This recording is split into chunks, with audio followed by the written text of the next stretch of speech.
Hello and welcome to On Your Lane. This is the best place for ambitious people who are taking charge of their lives, making that income, making that impact, and living fulfilling lives. And today we are getting deeper into relationships, right? We're talking about relationships that work. Yes, how to build strong, how to build successful, beneficial, healthy relationships. I believe that this is important in every success journey because nobody succeeds alone. So we can talk about various types of relationships, but today I want us to talk about this partnership between a man and a woman, which leads to marriage. I'm going to talk about my experience with that. There's been a lot of mistakes I have made, and there are a lot of mistakes that could have been avoided had I known better. And so I have experienced the negative aspect of relationships that don't work, and then the positive aspects of relationships that work. Hey, just to pop in and say, when I was recording this, I was in the zone. It kept going and going, and when it was time to end it, I was like, oh my goodness, this is so long. It got up to around 30 minutes, and I couldn't just post one 30-minute episode, and so we're going to do this as part 1, and we'll come back for part 2, so stick around to watch part 2 next week. Is that okay? Let's keep going. I came into my relationship, my marriage, with the whole mindset, which at the time I did not know was toxic. And so when I share these things, I'm not sharing in judgment. I'm sharing because I also have made similar mistakes. And when we fix these things, they don't only help us feel good or have a partner, but they can also help in a big way in the careers we want to build, in our general happiness, in the children we want to have, in the generations in the future, in whatever life you want to build. Having an amazing relationship can do wonders. I love a verse in the Bible that says, the one person can chase 1,000, but two can chase tens of thousands. I think that's what it says, but it's the synergy that is created when you are in a partnership and you know where you're going and you're well coordinated. You understand your strengths and weaknesses and you partner up and cover each other. There is so much power in that, and we're going to get into that today.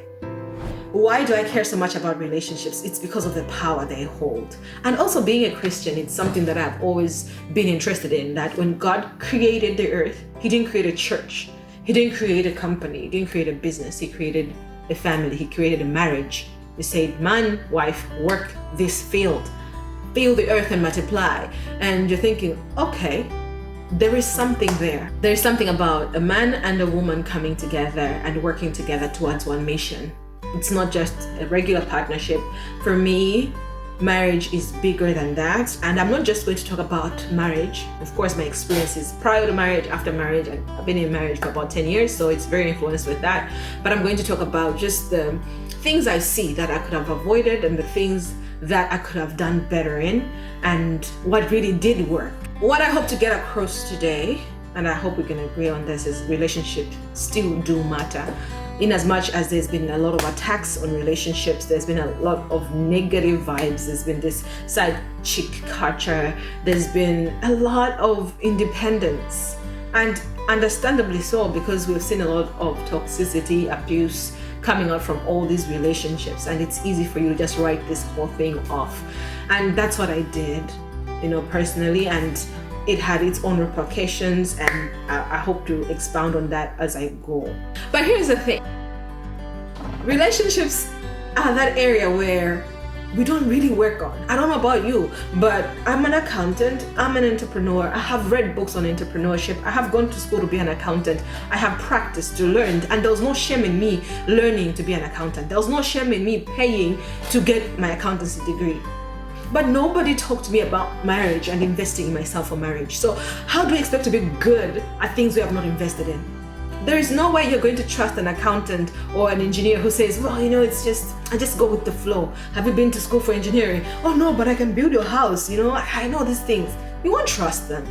Let's say you need to have an operation and there's a doctor, and the doctor says, I haven't been to medical school, but I'm really, really good at this. I have a good heart. My intentions are right.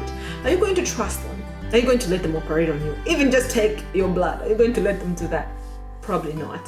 So everything we're good at is because we have consistent and even strategic effort applied towards it. We subscribe to certain schools to get certain degrees because we know that when we have that badge of honor or that experience or that teaching, whatever it is, it makes you confident in your ability, exposes you to things you didn't know before, it gives you knowledge, it empowers you, and therefore you can confidently say, no, I graduated from the College of Medicine and I'm going to help you with this. I graduated from Oxford, I'm going to do this. And people be like, whoa, okay, right? Unfortunately, marriage doesn't have that. Unfortunately, relationships don't have that. So we just wing it. And what I would like to point out is everything you learn about, every knowledge you get and apply and strategically move on forward in that same knowledge and application, you will get better at, right? So your first building might not be amazing. Your first design will be terrible, but the second and third and so on. I'm not saying more relationships. What I mean is being aware that there's a learning curve in that space that you're operating in and applying the knowledge to it. Because I think for me, when I got into a relationship and I saw that it was hard, I was like, nah, this is it. No, I don't want to do this anymore. I'm done. It doesn't have to be this hard. But who said? Who said it doesn't have to be this hard? I'm coming with my mindset. He's coming with his mindset. Where are we going? Did we have any terms of reference? Did we have a destination? What are our values? Like, what's the deal here? Right? So I'm going to talk to us in a way that I believe could have been helpful to me at the start. And I hope by the end of this episode, you'll be able to have profitable relationships. And these are the relationships that will help you get better, help you build the businesses, become that career-driven person or achieve the great things in your career, achieve the great things in your ministry, in the vision God has given you for your life. I hope by this, that's my aim really, is that you will have that framework, you will think about and know what to apply so that you can avoid bad relationships and get into good ones. And if you're in a relationship already, like a marriage, then you can actually revisit and get healing and re-strategize so that you're on the right path, right? So let's get into it. We're going to address this in a 3-part approach. You, them, and the contract or the agreement, all right? So these are the 3 pieces that are key in a relationship. Let's start with you. You are a product of your environment. What does that mean to you when you hear that? What has your environment been like? I didn't know this. I knew that I grew up in a specific environment, but I didn't think I was a product of it. You know that kind of thing when you say, I've seen so much brokenness in marriages, but I'm the different one. And you can't really point out what makes you different. You don't even see the toxicity that was in others has been transferred to you. You don't see the issues that you have, the blind spots, because you grew up in that environment. I like this example where I would say, growing up in a family where we speak a lot, we shout a lot. So I'll be like, how are you doing? I'm like, I'm speaking normally, but we speak loudly and we're in debates and it's nothing. You know, it's just conversation. Afterwards, we'll have dinner. I would go to another person and they're just calmly trying to communicate and I'll be like, whoa! And they'll be like, why are you shouting? You know, and I'll be like, I'm not shouting. I would actually be shouting. You get it? But because I have been around people who shout, I hardly see my shouting as an issue or even that it is actually shouting. But in actual sense, it is shouting. And when I'm in a different environment, it will bring different connotations to whoever I'm talking to. And therefore, I would need to make adjustments. That's just an example of the power of the environment we grow in. And the interesting thing is about relationships we meet at a certain point in our lives. So the environment has had a chance to shape us, mold us. We have had our pain and hurt. We've had our perceptions of things and ideal situations or ideal ideas on how it's going to be in our lives. And then we meet somebody, right? And then we don't see what they see when they meet us. They might see the good things, but after that, what has your environment brought to you? I remember sitting down in my relationship. I had been married for about maybe 4 years or 5. I'm not sure, but around there. And I was like, you know what? This man doesn't get me. I know what to do, how to do it. He doesn't understand. He's not complying. I was thinking that in my head. And I was like, you know, I'm ready for a divorce. Like, ready. I think I can find somebody else who understands me. We can be on the same page. We can be similar, more compatible. And then I was sitting on a table It was a family gathering. I don't know if anybody in my family would even remember it, but it was a family gathering, and we were sitting around the table, and there were women only, aunties and stuff like that, and they were talking about marriages and their relationships. And I promise you, there was nothing positive that was being spoken. Women were encouraging each other to keep secret accounts. Women were encouraging each other to make investments outside their spouses, and talking down on their different husbands and stuff like that. And I just sat there, and what came to mind was, this is what you've been raised around.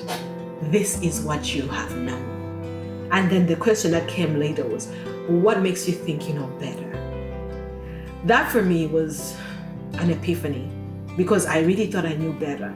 I had done some reading, I had an idea of how to make things work, and I didn't know that what had raised me was this notion of a woman, like these strong women who emasculated their men, these strong women who didn't need their men, and their men would be timid and small in their lives, and the women would go ahead.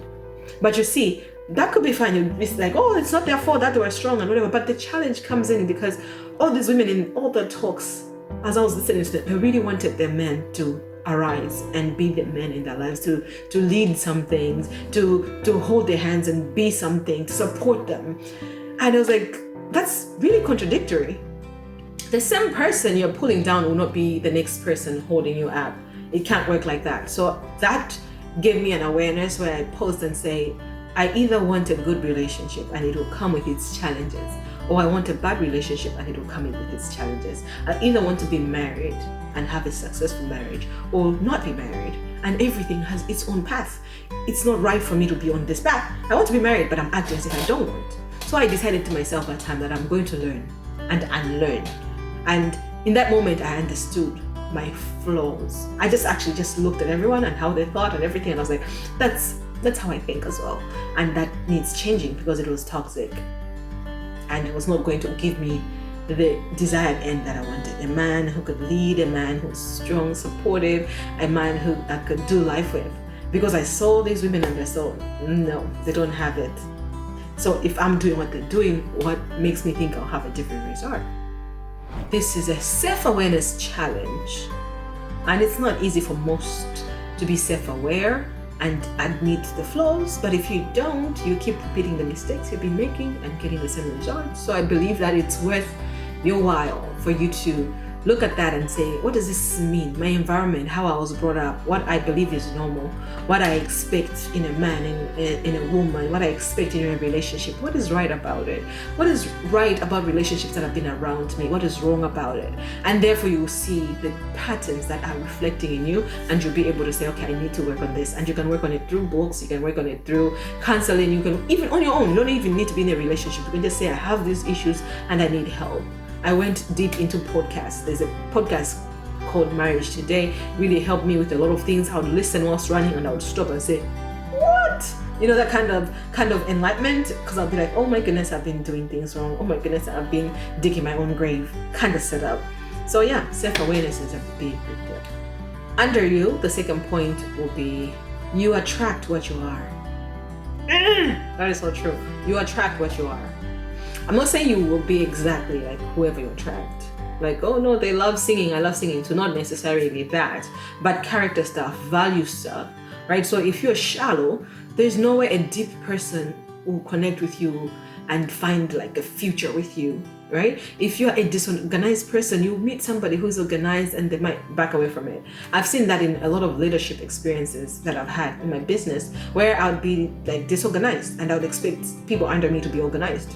And they would not, you know, and if they were, they wouldn't stay with me for long. They would quit because they'd get frustrated. It's the same thing.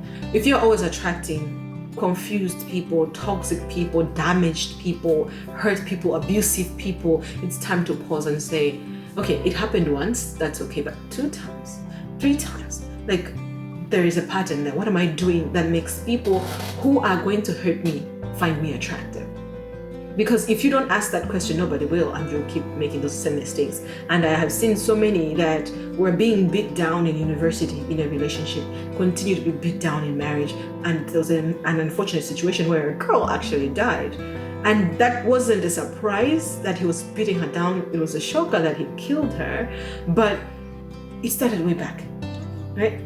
There were signs, right? There's always a pattern that you see.